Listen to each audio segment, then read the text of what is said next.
What's up, y'all? It's been a little minute since I have talked about current affairs with you, so let's get on with it within this video.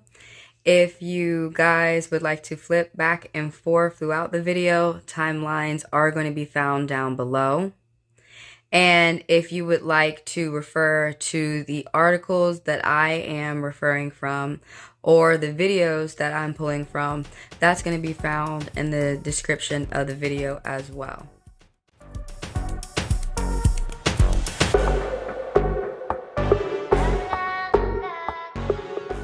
So apparently, Pete Hegseth has been asked to leave his position at the White House, but he's not, and he's still causing controversy. And right now, it's top news that he tried to oust the senior White House liaison from the Pentagon. The gentleman's name is Senor Barilla.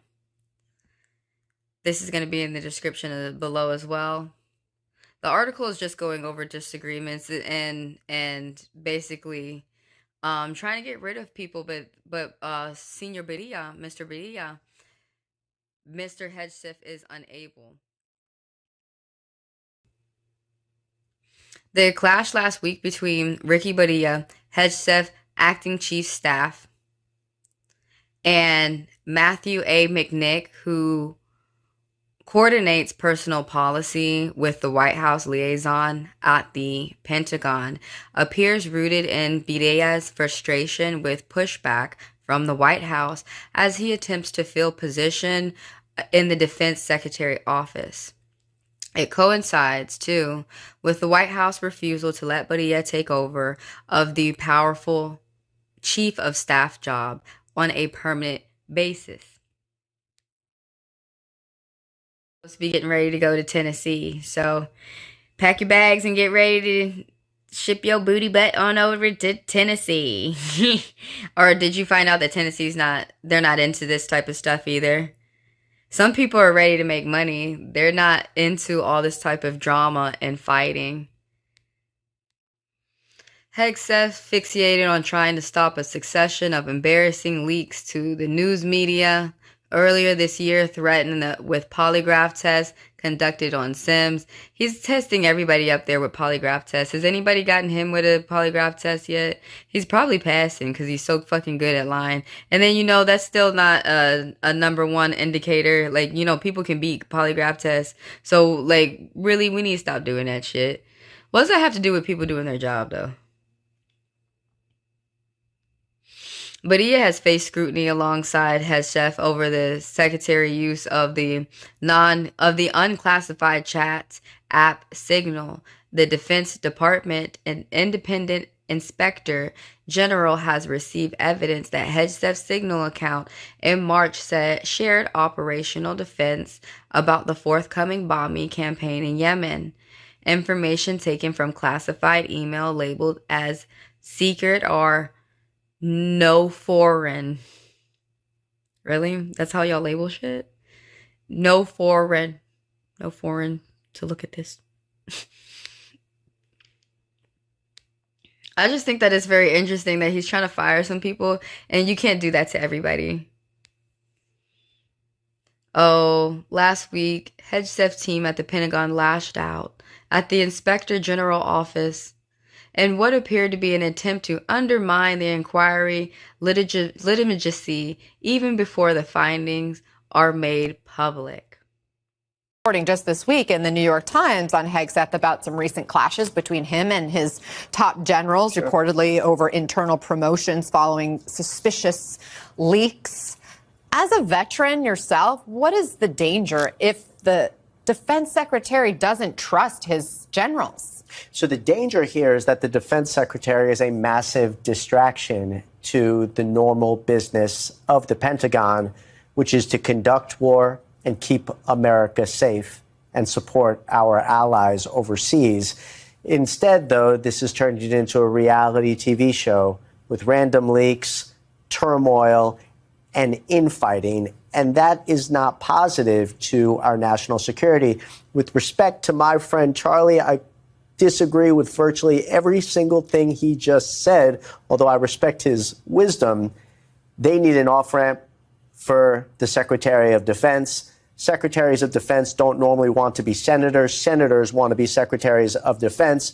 So they're going to him and they're saying, listen, you're going to run for office because this is not working out for you. You can't provide consistency, stability, or the leadership that the office requires. Well, stay tuned for Hegseth. I want to turn to some new You just want to abuse someone. You just want to abuse your power. You want to abuse your power as Attorney General, which you are doing it completely ugly and making yourself look bad. And that's what all this is. It's abuse, and it's stemming from racism. Obama has a clean background.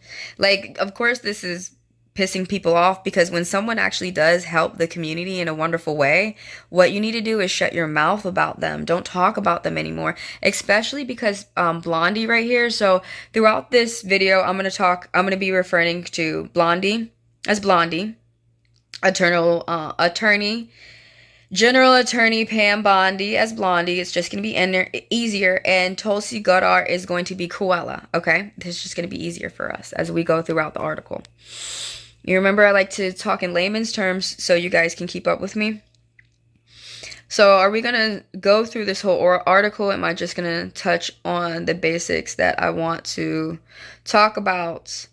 Attorney Blondi directed federal prosecutors to launch a grand jury investigation. Now, they can pick their jury.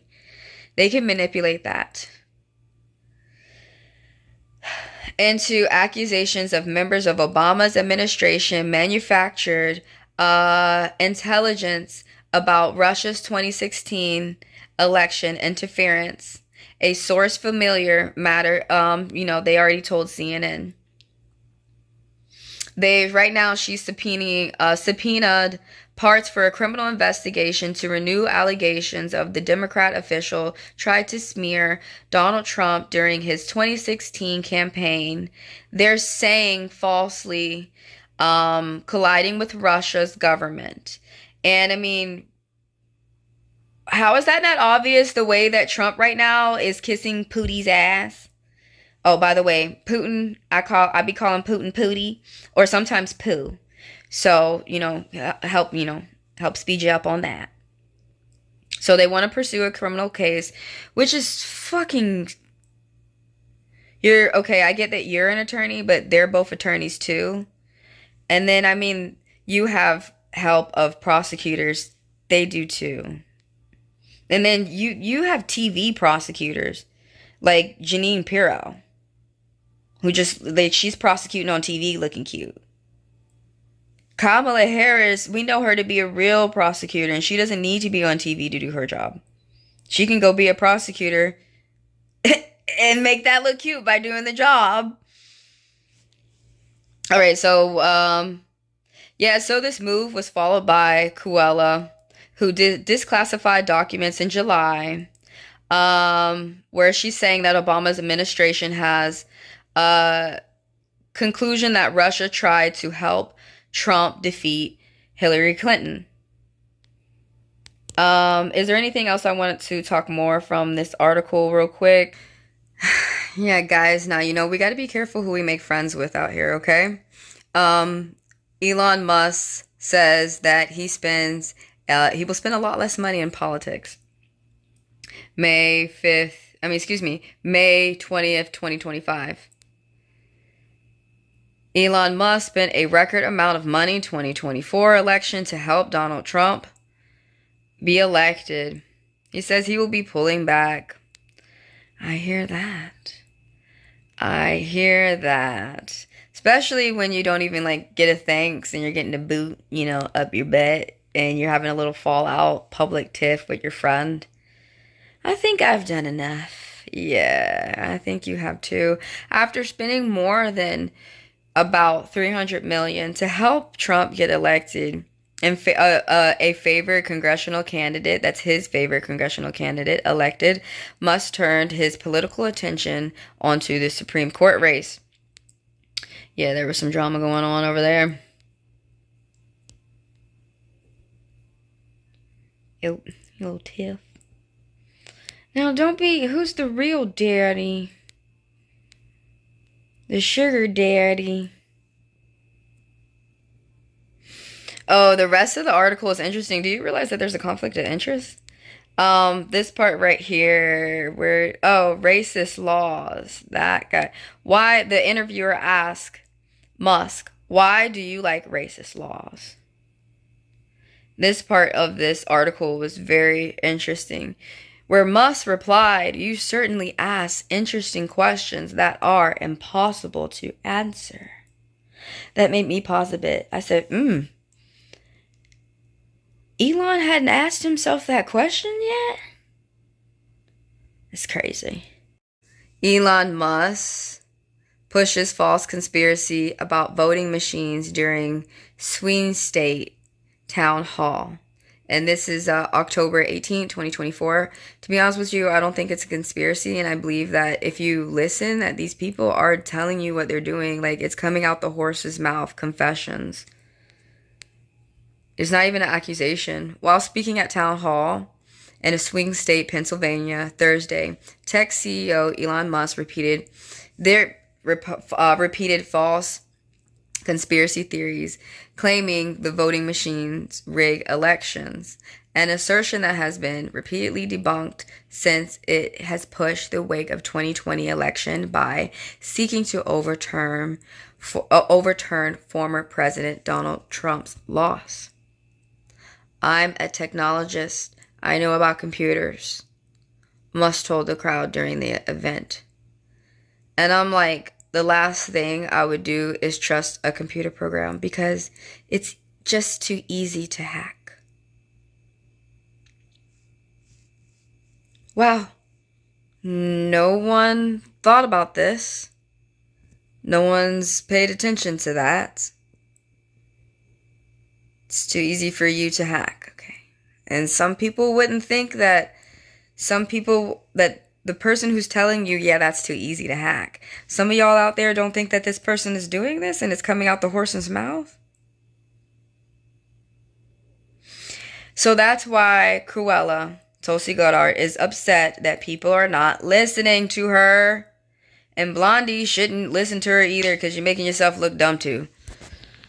So, a little bit more scanning further down the article.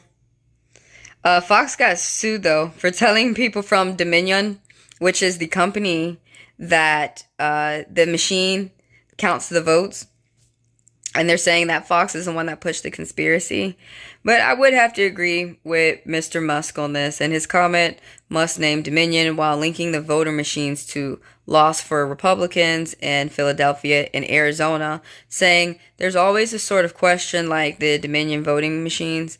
Which is, why didn't they sue Musk as well? But it's weird that, I think that you're used to Philadelphia and Maricopa County, but it's not like the other places. Doesn't it seem like a heck of a coincidence? Musk said, while calling for other states and the country to only do paper and hand counted. I kind of do agree, though, with the things that are at stake and people don't want to do it. I thought they already did that. I thought they did computers and they did hand count. I thought they did the computers first and then they did the hand count to back up. So they're only relying on computers. Are we going to do the old faithful and do the hand count? Oh, but that takes forever. But then people can make sure. I mean, hey, people still come in and throw votes out like they've already done 2024 for Kamala. There's still plenty of votes for plenty of states that hadn't gotten counted. What do you give a shit about our elections for anyway? Dominion about 2020. They've said the evidence developed in the civil proceedings demonstrates it's crystal clear that the statement relating in Dominion about 2020 elections are true. Yes, I do agree. My question is, when it's Biden and Trump that's up on the podium that you guys are worried about things being fake, why is it not when it's you guys? That's what we're most worried about. When it's Trump and Harris, why are you not worried about when things are being fake? Look into that real quick. Cruella, how much is that dog in the window? Please look into that real quick. We need to know how much. That Pam Bondi is so out of her lane. She represents her client, Trump. Trump is her client. He pays her. And by doing you're not an investigator. By going out your way to do an investigation on other people, on Clinton, on Obama, that is not Bondi's job. That's extra. Your job is, if anyone comes to do any type of court cases or criminal court cases with your client, with Trump, that's where you go into court and you stop it. You don't go opening up court cases of other people.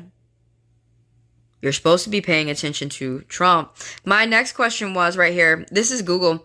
What's going on with Bondi's license to practice law? That's going to be in the description below as well. So numerous outlets have recently reported on concerns surrounding the ethical conduct of Blondi as the U.S. Attorney General and whether her actions have consisted with the rules governing over legal practice. So yeah, like I was saying, like, instead of risking your license to practice law where you're not going to be able to pay for your bills anymore easily, why start extra shit with other people?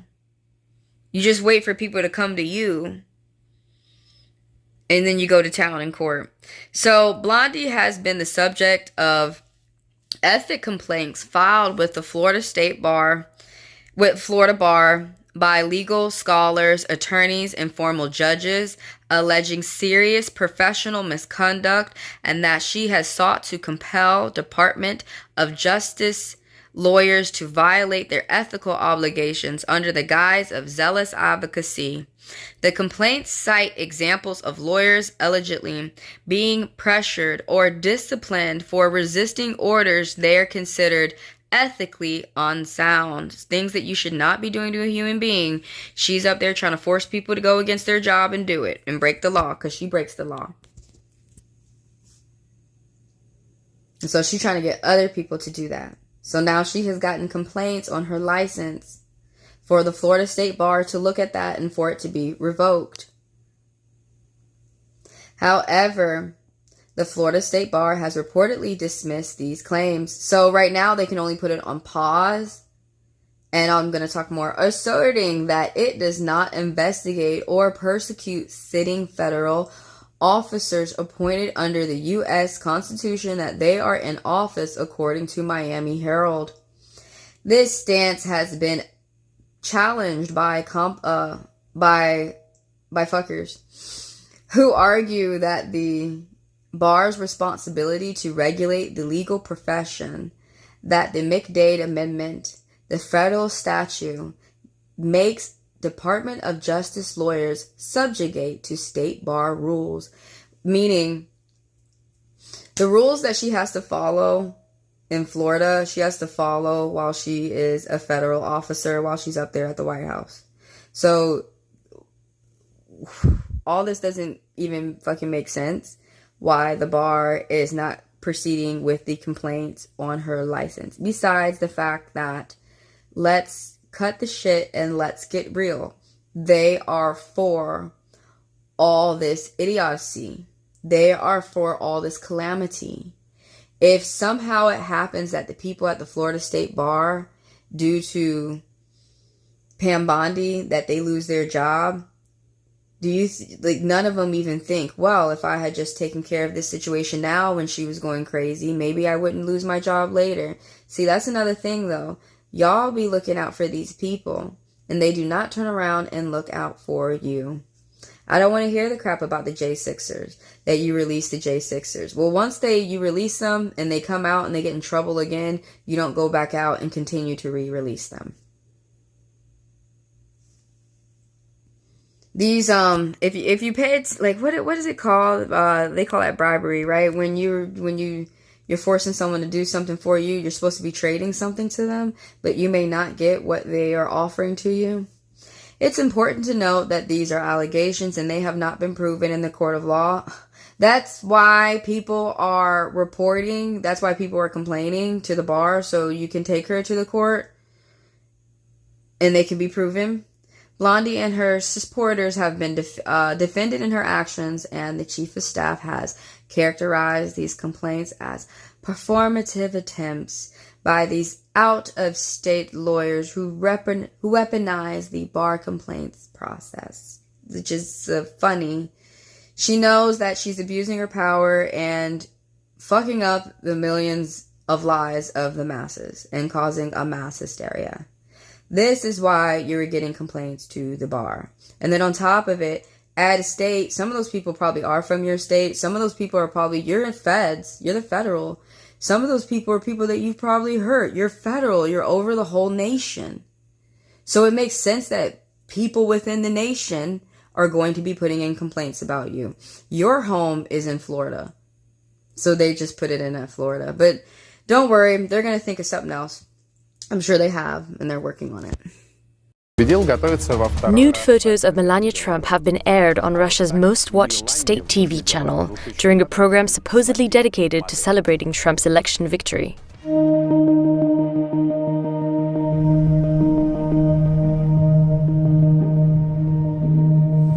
This comes after Trump allegedly urged Putin not to escalate the Ukraine war in a phone call last week.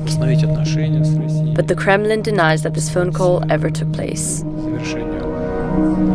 Despite Trump's repeated claims that he has a good relationship with Putin, things appear to have gotten off to a rocky start between the pair. As of right now, experts estimate that 50,000 Russian and North Korean troops are getting ready to carry out an assault on Ukrainian positions in the Kursk region. That's the part of Russian territory Ukrainian forces successfully invaded back in August, and now Russia desperately wants it back. So realistically, how might Trump's election victory impact the war in Ukraine? Would you give Ukraine weapons and funding? Well, during his election campaign, Trump said he would end the Ukraine war in one day. If I'm president, I will have that war settled in one day, 24 hours. How would you settle that war in one day? Because I'll meet with Putin, I'll meet with Zelensky. They both have weaknesses and they both have strengths. And within 24 hours, that war will be settled. It'll be over. But many in Ukraine and the West fear that prioritizing a swift solution to the war will mean making too many concessions to the Kremlin. Putin reacted to Trump's election win, saying that he was ready to speak with the US president-elect. But the calculated choice of photos aired on the Russian state TV may reflect a desire to show Trump who is boss.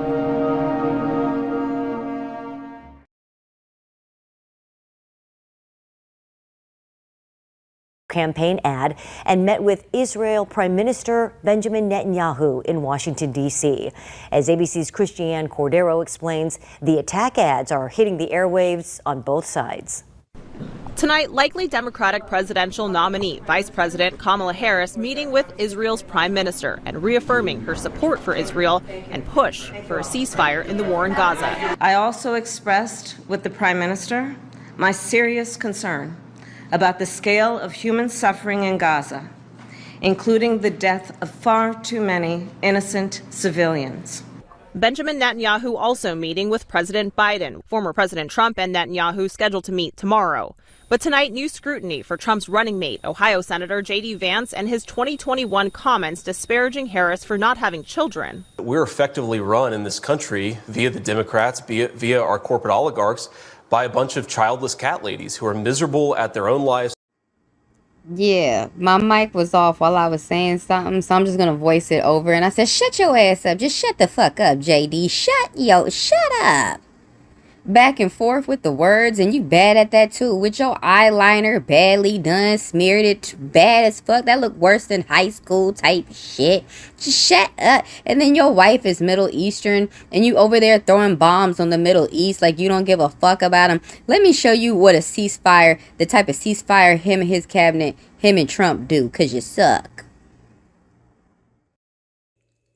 It's crazy how JD's wife is Middle Eastern, but you show no signs of love from the culture or the area where she's from. The same people who look like her, you help with genocide upon them. What the fuck is that about? And you attack people who look just like your wife. That there is, quote, real starvation taking place in Gaza, and the U.S. would do more to help the situation. So why did the president send these two particular people, one of whom is a real estate developer and a golfing buddy? President Trump is a humanitarian with a big heart, and that's why he sent Special Envoy Witkoff to the region in an effort to save lives and end this crisis. President Trump is a humanitarian with a big heart. Less than 1 week ago, when asked about taking concrete steps to pressure the Israelis to end the starvation in Gaza, the humanitarian with the big heart expressed anger that he wasn't being thanked for all the food he's already sent to Gaza and claimed no one else was sending food aid. But he's a humanitarian with a big heart. Witkoff and Huckabee both independently posted pictures from the trip on X. You are seeing them now. You can use your own judgment as to the truthfulness and goals and messaging behind these slick and highly produced pictures taking place with so much ongoing suffering. As you can see, Witkoff wore a black MAGA hat. He wore aviators, flak jacket, and a dark print camo long-sleeve quarter-zip sweater, which didn't actually help him blend in. As to what they did, Witkoff wrote that they spent, quote, over 5 hours inside Gaza, level-setting the facts on the ground, assessing conditions, and meeting with GHF officials and other agencies in order to give Trump a clear understanding of the humanitarian situation, end quote. Huckabee added that they wanted to, quote, learn the truth about GHF aid sites while simultaneously proclaiming that GHF delivers more than 1 million meals a day, an incredible feat, exclamation point. GHF, the Gaza Humanitarian Foundation, is the controversial U.S. and Israeli-backed organization that has predominantly been in charge of aid distribution in Gaza since late May. Distribution is often chaotic at the 4 sites, which are guarded by American security contractors, with armed Israeli soldiers also providing security at the sites and the roads leading to them. Since the GHF centers opened, the UN's Office of High Commissioner for Human Rights says more than 1,300 Palestinians have been killed while seeking food. 859 of those killed were in the vicinity of the GHF sites. 514 of them were along routes of food convoys. The organization says most of the killings were committed by the IDF. This week, 2 leading Israeli human rights groups accused their own country of genocide. This is the first time any major Israeli rights groups have publicly come to that conclusion. Also this week, Prime Minister Keir Starmer announced the United Kingdom plans to recognize a Palestinian state in September.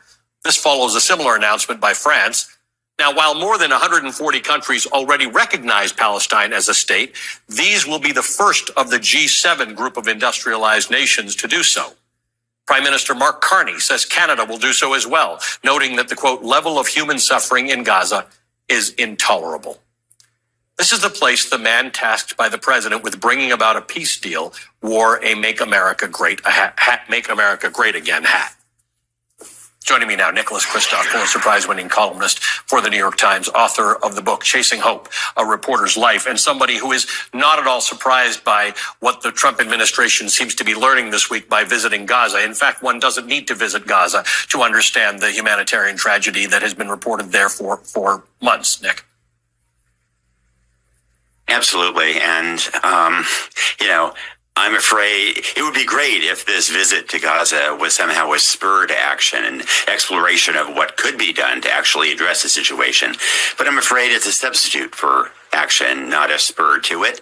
And, we see a continued defense of the Gaza Humanitarian Foundation, which has been a catastrophe. It was predicted to be a catastrophe, replacing the UN as a way of distributing food. And it has indeed proved to be that catastrophe. The idea that you can only have 4 distribution sites, forcing malnourished, starving people to walk miles to get a package that doesn't even include the kind of specially formulated nutritious foods for malnourished children in particular. The fact that 80% of those who have died of starvation in Gaza so far, according to UNICEF, are children. And I got to say that one thing I've seen all over the world in covering hunger crises is that you get to a tipping point, and children especially don't have the bodily reserves to to survive this. So once you get to that tipping point, you begin to see mortality very, very quickly. And I'm afraid we are at that point, and unless they very, very quickly, bring in these thousands of trucks from the other side and make sure they're not being shot at, make sure that the UN system is back in place to distribute at hundreds of locations across Gaza, I think we're going to see a big increase in mortality. So you've covered famines, you've covered hunger crises around the world, you've covered all of these things. And in many of these places, there isn't actually access to food, ready access to food. But in the region that Gaza sits, there is no shortage of food at all. But we have tried everything. We've had piers that the U.S. government built rather than just exert pressure on Israel to let food in. We have airdrops of food. We have all sorts of things going on as opposed to roads. Like Israel could just let the food in. There's food, there are trucks, they're ready to go, and there's no more efficient way to get food to hungry people than actually on trucks rather than dropping them from planes and trying to ship them in and build fake piers. Oh, that's exactly right. I mean, if you think about the airdrops of food, which we tried earlier, and which in the end actually killed 5 starving people that they landed on, we did the Berlin airlift in 1948 because the enemy, the Soviet Union, had blocked road access. Well, this time we've used airdrops because a ally who we are providing weapons to was blocking road access in effect. And to JD, even though you want to hit below the belt and throw words out there like this, when we look at your administration, this is the shit that you're doing. Y'all are you guys are too afraid, the military is too afraid to drive trucks into starving people. So they'll do some airdrops and they're knocking people out. 5 people out and killing them in the process. That's how fucking shitty you are. Yeah, we should have had Mama. We should have had Kamala come through. I mean, I'm pretty sure she would have got people some food without killing them. And the people who live in Israel are starting to speak out and tell the world that they are not for this. This is a step of their government. They don't like how this is making Israel look. They do not want Israel to be engaged in a war in this fashion. And that's interesting. Take note of that. Today, August 5th, 2025, I wanted to look more into what Trump is doing with the Bitcoin. Trump's eyes order to penalize banks blocking Bitcoin and crypto firms. So I'm getting more interested in Trump's Bitcoin, where he launched it, made about $2 billion, but now it's like 1.5. It has gone down significantly. And so the thing about it is you want it to keep going up and up and up and up. You don't want it to go up and then you've made the most that you could and now it's going down. So there's people who have bought into the coin and they feel like they are being robbed. There's people are saying that, I've been reading articles that the reason why Trump is funneling taxpayer money with Doge so Elon can redistribute it is that he would like to buy out as much cryptocurrency as he can. So right now he's trying to get the banks to honor cryptocurrency. Now, I don't work with banks at all. I only work with financial institutions. There is a difference. But the financial institution I work with, you're able to work with Bitcoin. Like, did he look it up? What financial institutions work with Bitcoin so that you can convert, you could buy, you could sell, whatever. But anyways, it makes it like the bank is not going to do anything unless it's a sure thing. A lot of people, Bitcoin is still monopoly money. That's still experimental. It's not backed up. It's not sure. So it seems like just because Trump is not able to print up extra money, this is going to be your backup plan, is to force the banks to do what you want, to work with Bitcoin. So President Trump is preparing an executive order to penalize banks that block transactions from Bitcoin and digital asset companies. Banks and financial institutions are separate. They're not the same. The order could impose fines and discipline actions of financial institutions engaging in disciplinary debanking practices, where they're not doing the same things as the bank anymore. That's why I go with financial institutions. It's actually a lot cheaper to pay your bills from them and to have your money stored with a financial institution. They don't charge you for like overdraft fees and fee to have the account and simple shit like that. Also, another thing I really like about them is if you like how banks, if you don't have enough money in your account and the bank goes ahead and runs it, putting you in a negative, a financial institution would never do that. They're designed for you to make money, not for you to lose it. Of course, the person who's made Bitcoin, Zhangping Zhao, and another person who's high within Bitcoin, Tyler Winkenvelos, Levos, of course they want their project to succeed no matter what. Of course they want their asset to do well.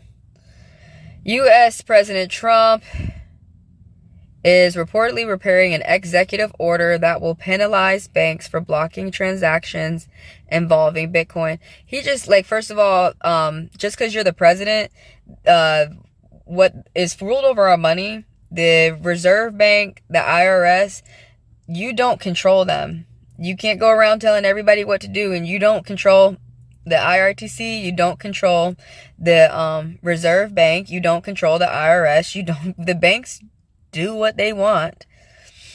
So they do not have, you can sign an executive order all you want and they do not have to honor that. The proposed order aims to introduce fines and disciplinary actions on banks that refuse to process transactions linked to digital assets. Like I said, if you look it up, there already are financial institutions that will work with your Bitcoin. By the way, I'm not in Bitcoin at all. I've just become interested in his Bitcoin because it pretty much seems like Trump is in the business of bankrupting himself. And if you guys aren't careful, he'll drown the people around him too.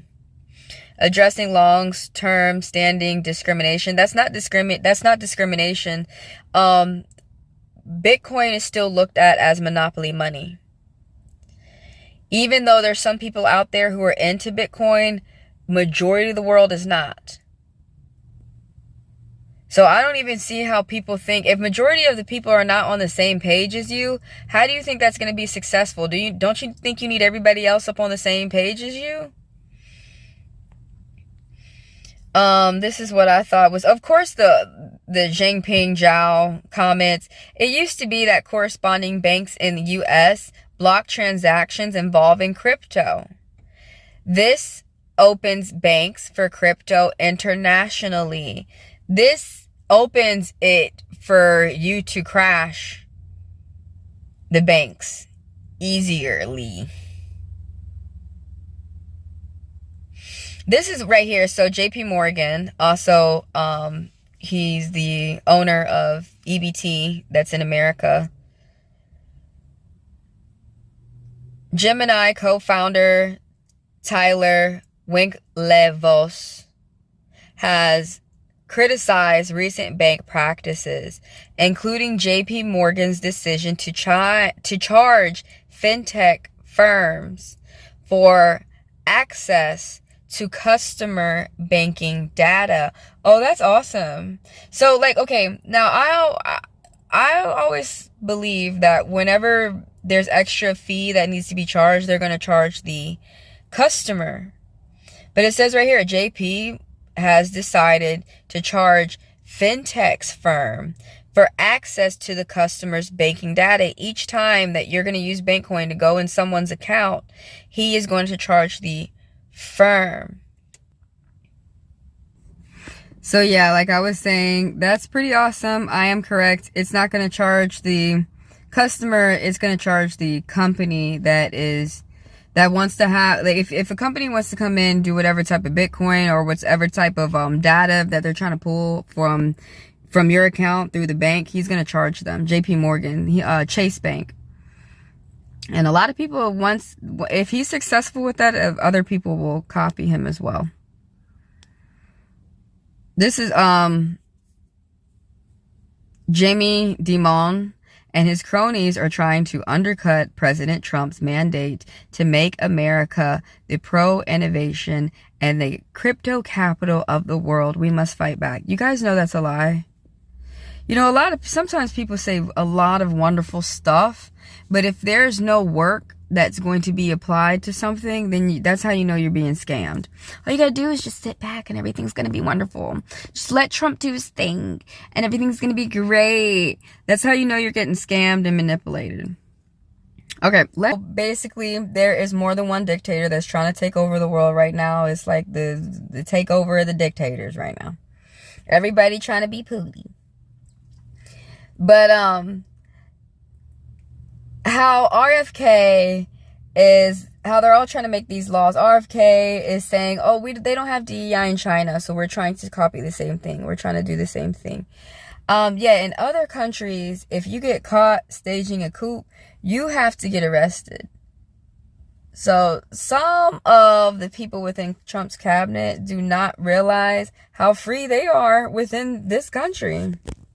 Let's kick things off with Trump's favorite way to ruin everyone's day. Tariffs. Up until now, Trump has justified the tariffs by saying it's to balance trade or protect national security or some other stuff he absolutely doesn't understand. But now, he's just using it to help Brazilian Trump stay out of prison? A major escalation in President Trump's global trade war, with the president releasing a letter announcing a 50% tariff on imports from Brazil starting August 1st. Mr. Trump specifically pointing to the ongoing prosecution of one of his longtime allies, Brazil's former president Jair Bolsonaro. A show of support for the far-right politician facing charges for an alleged coup to overturn his 2022 election loss. The president calling Bolsonaro's trial before the Brazilian Supreme Court, quote, a witch hunt that should end immediately. Yo, what the is this? So Brazilian Trump gets arrested for trying to do Brazilian Gen 6 and now I have to pay more for coffee? That is not how it works, Mr. President. If you have a disagreement with a South American government, you don't impose tariffs. You do things the American way and have the CIA overthrow them. And it's not just Brazilian coffee we're going to pay tariffs on. There's Brazilian orange juice, nuts, jiu-jitsu moves, and don't forget Brazilian butt lifts. That's right, with 50% tariffs, there's going to be a lot of people in America walking around with just one giant ass cheek.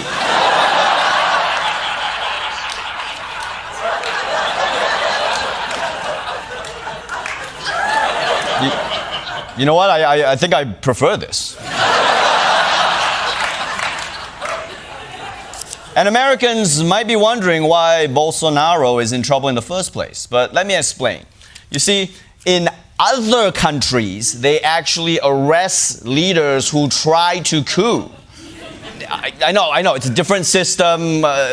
It's like how the rest of the world has a metric system and America has feet and pounds or however you measure how much beef you're shoving into your fat faces. But let's move on. Brazilian authorities placed former President Jair Bolsonaro under house arrest Monday.